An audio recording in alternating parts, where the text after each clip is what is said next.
Let me move very quickly into my second question. Paul, early on you referenced the war games.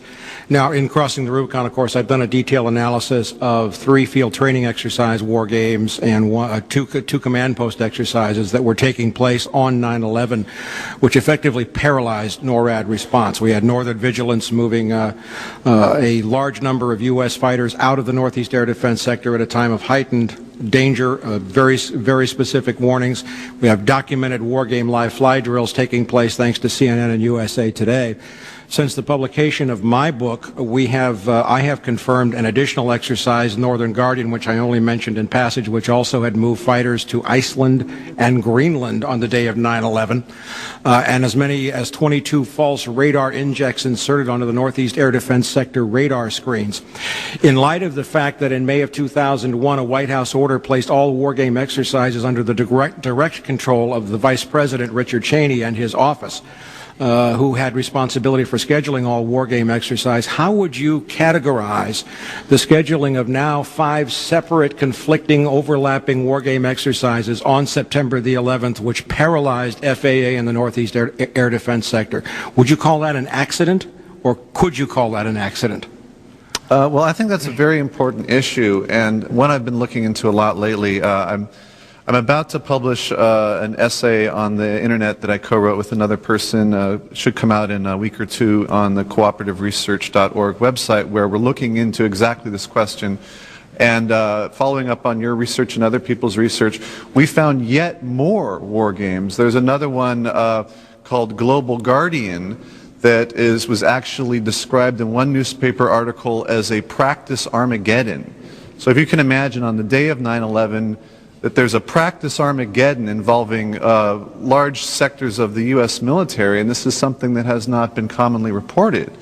And another thing we found that was interesting is that many of these war games seem to be coordinated together, at least in past years. You can see this from a lot of the names. We have Vigilant Guardian, we have Northern Guardian, we have Global Guardian. Obviously, there's a link there. And curiously, in the case of some of these war games, it appears that in past years they had taken place in October, and they were moved to early September in this year, causing seemingly a larger number of war games than was usual to all be taking place at the same time. In light of the fact that the United States government, we now know, was swimming in detailed warnings about aircraft being hijacked to use as weapons against the World Trade Center, the White House, et cetera, multiple targets. We were swimming in threat warnings at that time, specific ones.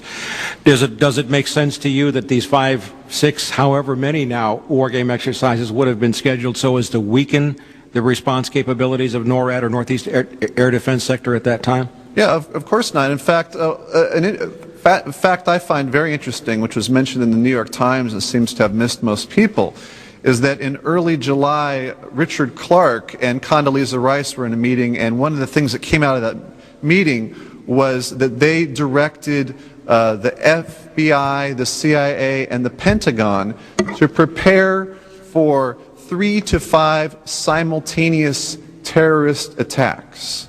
Now, of course, we know that there were 4 attacks, so that was a pretty good guess.